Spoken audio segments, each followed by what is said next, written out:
Well, the ANC has come under fire for allowing corruption-accused Zizi Kodwa to serve in Parliament. Kodwa resigned as Sports, Arts and Culture Minister early this month after he was charged with corruption. But he has now been sworn in as an MP, which has brought into question the ANC step-aside rule. To further unpack this, let's welcome political analyst Dr. Fikile Vilakazi. Doctor, great having you with us as always. Good afternoon. So I'm pretty sure you've seen the furore around the appointment of corruption-accused Zizi Kodwa, many questioning the integrity of the ANC itself and its step-aside policy. So maybe first, in brief, please unpack what this step-aside rule in its current form actually entails. Good afternoon, Alicia, and to viewers at home. It is indeed a shocking decision by the ANC. As we remember, South Africans, the step-aside policy of the African National Congress was adopted a year ago or so. Basically, it says that any member of the African National Congress who has been charged, by a court of law who has a case against their name has to step aside from their duties. And this means then that duties that are in terms of deployment, where they're deployed in government and in parliament. So that is my understanding and the reading of the step-aside policy until such time that they have been proven not guilty.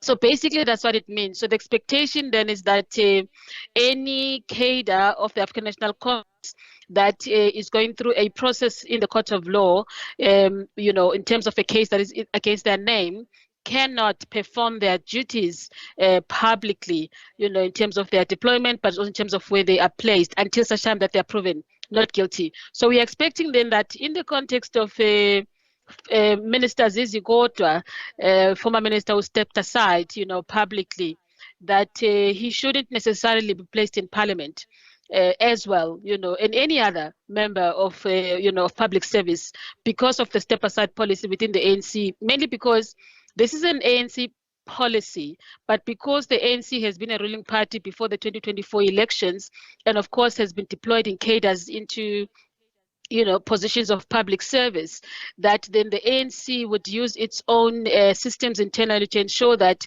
there is no member of the African National Congress that is going to be deployed into public service if they are not already. But those who already are in public service, they would be required to voluntarily step aside from their services and their duties until such time that a court of law has cleared them. Doctor, I want us to further dig into that because I heard the new ANC parliamentary chief whip, Dumiseni Ntuli, saying that revolutionaries should basically be regarded as somewhat above certain or given, for a lack of a better term, the benefit of the doubt in matters relating to such issues. He also suggested that they have been, as a party, relooking at this policy in line with the Constitution, in that you are innocent until proven guilty. But we know this has not been the case in relation to other members. So why this inconsistency, you think? And I think that's what we have been saying as well. There's high levels of inconsistency where you're finding that certain members, for instance, voluntarily step aside. You're looking at people like Mamuzandile Komete, former ministers William Kize, who has stepped aside, and a couple of other cadres within the ANC. But then you're finding that there are those who are listed in the Zondo Commission report, but for some reason they continue to perform their duties. And in fact, I think it was shocking to realize that even former ministers William Kize stepped aside from being the Minister of Health, but actually continued to be a member of Parliament. So there's high levels of hypocrisy that I think we are seeing within the ANC in terms of implementing the step-aside policy. I suppose part of the issues is also around the issues of our labor laws, right? Because we know that even if someone is necessarily a member of the ANC, they are also bound by the employment labor laws in the country because they're actually in an employment contract with the state in a sense, in the context of members of parliament. So I'm wondering if, Alicia, maybe that is the reason why the ANC is saying step aside from public duties, but you continue to represent the ANC in parliament and you're employed in that way. Perhaps they're trying to mitigate issues that could be particularly related to issues around labor rights for members of parliament, in issues that are related to employment equity, employment relations.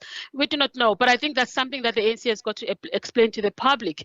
Be that as it may, even if you have actually been placed in parliament whilst you're under step aside in the context of labor law, that explanation has got to be put to the nation to say, when we say step aside in the context of the ANC, already we are aware that you have a contract in terms of a labor agreement with a particular employer, who's an ANC in this particular instance. But because you have, at least you are alleged to have offended in some way, and part of the mitigation processes to deal with the allegations require that you step aside. And we have seen it in a number of instances where people are suspended from work, even if they continue to be paid. People are suspended from duties when they have been alleged to have committed a crime. So in this particular instance, I think the expectation should apply the same to members of parliament who are alleged, until such time that the court of law has been proven has proven that the person is cleared or have not committed that crime, and I think the labor laws have got provisions in that instance as well. So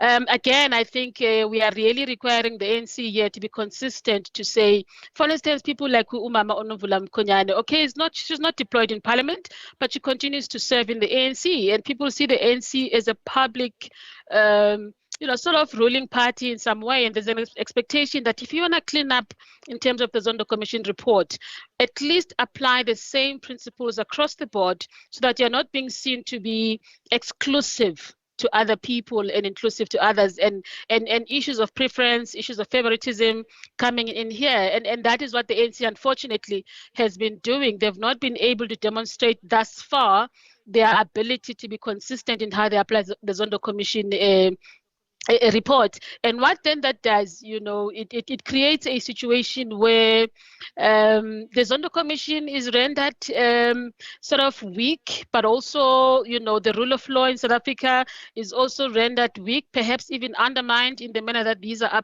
applied. But again, it also just questions the integrity of the ANC and the mechanisms that they have in place as a political party to say, why do you continue to place candidates that are on step aside as members of parliament? Is it a question of retaining jobs for those candidates? Is it a question of the politics of the stomach, as we always call it? But I think they need to be honest to the country and to the voter and to citizens to say, Minister Zizi Kodwa is being sworn into parliament basically because he's got a job contract, which we are not able to violate, or if perhaps maybe it's a negotiated settlement to say you are not going to be a minister, we are demoting you, but you will still remain in parliament. So we can't just then see them just doing it without an explanation, because citizens know. We know the law of South Africa, we understand how it functions, and we know when someone is alleged to commit a crime in a working environment, like it would be with an MP that is deployed into parliament, because it's a working contract, that mitigation processes and mechanisms have got to apply in this context, step aside. And I don't think that they're applying it fairly in this context, particularly against the citizen of the country. And of course, for a party, Doctor, talking about renewal, there's been a lot. You calling it hypocrisy, others are calling it also, I think you've alluded to it, a factional policy where if you are in the right faction, then you are necessarily not going to be booted out of parliament. Case in point with the Speaker of Parliament, the former Speaker of Parliament, who had to, of course, step aside and allow the law to take its due course. So what then makes, what did you make, Doctor, rather, of the party's explanation as to why he returned to Parliament and them saying that he will be an active member of Parliament? We're still confused in this regard. So what exactly is he going to be doing at Parliament if he's going to be an active member but not active in parliamentary activities? He's going to be a voting cow. Right. And I thought about this. I actually thought about this, that the only reason why perhaps this is happening is because the ANC needs numbers when it comes to decision making. The only reason why you can keep an MP in parliament who's going to step aside is because you want them to click that button. So basically, they are keeping them as voting cows to ensure that the ANC is able to influence decisions, in terms of voting for budgets and for legislation and so on. But it's still unfair. to the country when we are saying we are cleaning up, we are renewing ourselves. And in fact, it works against the agenda of unity and renewal that the ANC is talking about. And I really think that it would work into the favor of the ANC to actually say, honestly, let us be truthful to the citizen. If you're stepping aside a candidate, let that candidate step aside fully.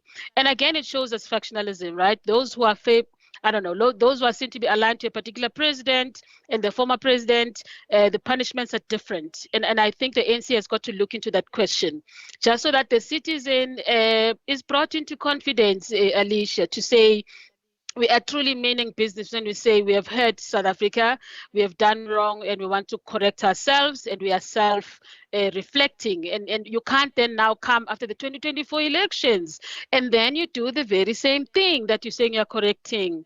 You know, who are you lying to? So those are the things. And I think the ANC has got to be aware that the citizenry in South Africa is highly conscious, and I think is quite active as well in different ways, that we are able to pick up when these things happen. And the ANC has got to really be strategic and sensitive to the emotions of the nation and not repeat the mistakes of the past.